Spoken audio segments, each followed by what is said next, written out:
down, I know you got me, baby. Assalamualaikum warahmatullahi wabarakatuh.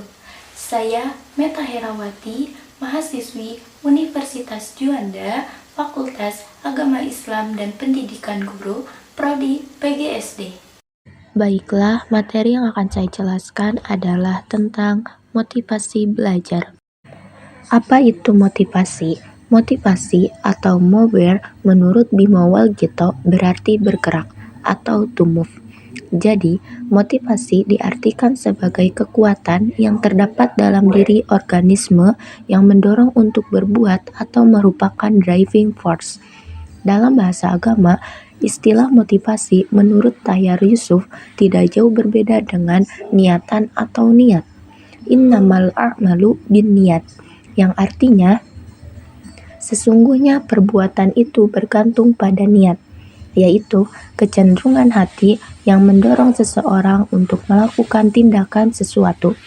Dengan demikian, dapat dipahami bahwa pengertian dasar motivasi ialah keadaan internal organisme yang mendorongnya untuk berbuat sesuatu.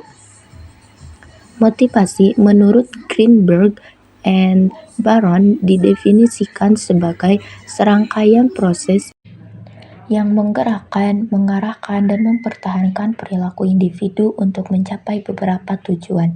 Mathis dan Jackson menyatakan motivasi merupakan suatu dorongan yang diatur oleh tujuan. Teori motivasi terdiri dari dua pendekatan, yaitu pendekatan isi dan pendekatan proses. Pendekatan isi meliputi teori hierarki kebutuhan Abraham Maslow, teori ERG, teori dua faktor, dan teori kebutuhan Miscellane.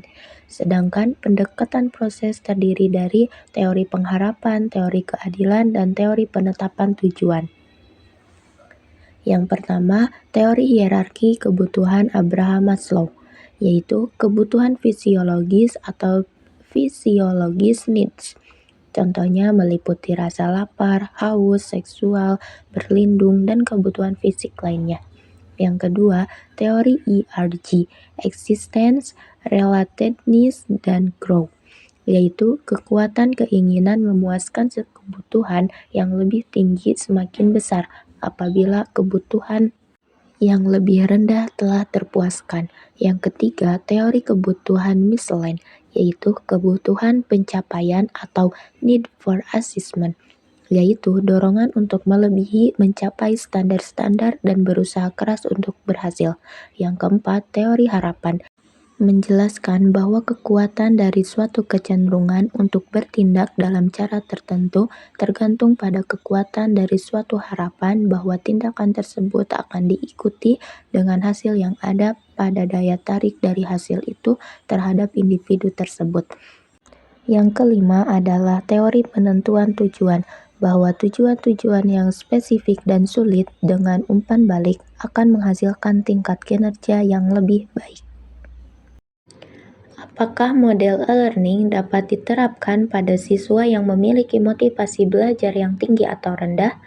E-learning didefinisikan menurut Sulcic dan Lesjak dalam Al-Saai dan teman-temannya 2011 adalah belajar melalui media elektronik dan kemajuan teknologi seperti program komputer, konferensi video, kelas virtual, dan internet. Hal ini menciptakan fenomena penggunaan e-learning dan tren baru di bidang pendidikan.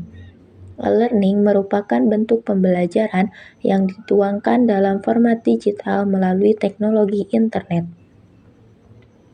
Dikarenakan e-learning berbasis masalah secara terus-menerus merangsang siswa untuk terlibat aktif dalam proses pembelajaran dan mampu mengembangkan kemampuan di dalam memecahkan permasalahan belajar. Pembelajaran dengan menggunakan e-learning berbasis masalah dapat meningkatkan hasil belajar secara optimal, baik pada siswa yang memiliki motivasi belajar tinggi maupun motivasi belajar rendah. Apa penyebab dari siswa yang menggunakan pembelajaran e-learning? Bahwa pembelajaran elektronik atau e-learning merupakan kegiatan pembelajaran yang memanfaatkan jaringan internet atau lokal Area Network and Wide Area Network sebagai metode penyampaian, interaksi, dan fasilitasi, serta didukung oleh berbagai bentuk layanan belajar lainnya. Brown 2000 Visey 2001. Dan penyebab siswa yang menggunakan metode e-learning dalam pembelajaran adalah: yang pertama adalah faktor siswa, yaitu siswa dapat belajar di mana saja dan kapan saja. Siswa dapat mengatur waktu belajar sesuai dengan kebutuhan. Siswa dapat mengakses materi pembelajaran secara online. Siswa dapat belajar secara mandiri tanpa harus bergantung pada guru. Siswa dapat memilih materi pembelajaran yang sesuai dengan minatnya.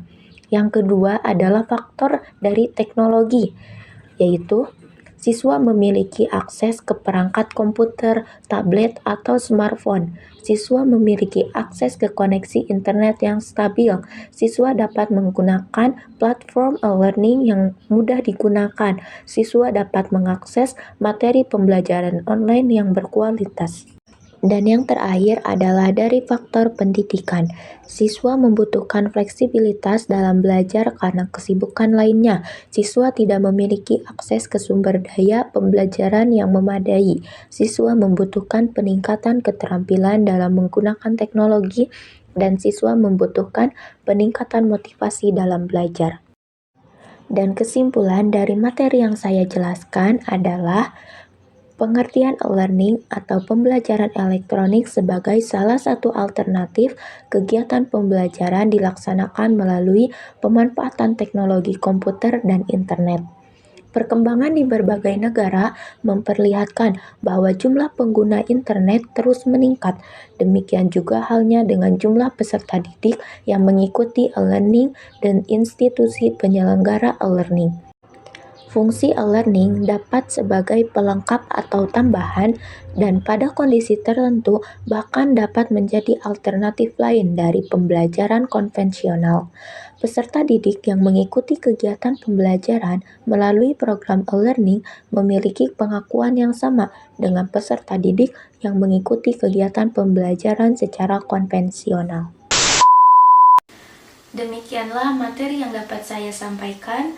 Semoga bermanfaat untuk kita semua. Kurang lebihnya saya mohon maaf. Wassalamualaikum warahmatullahi wabarakatuh.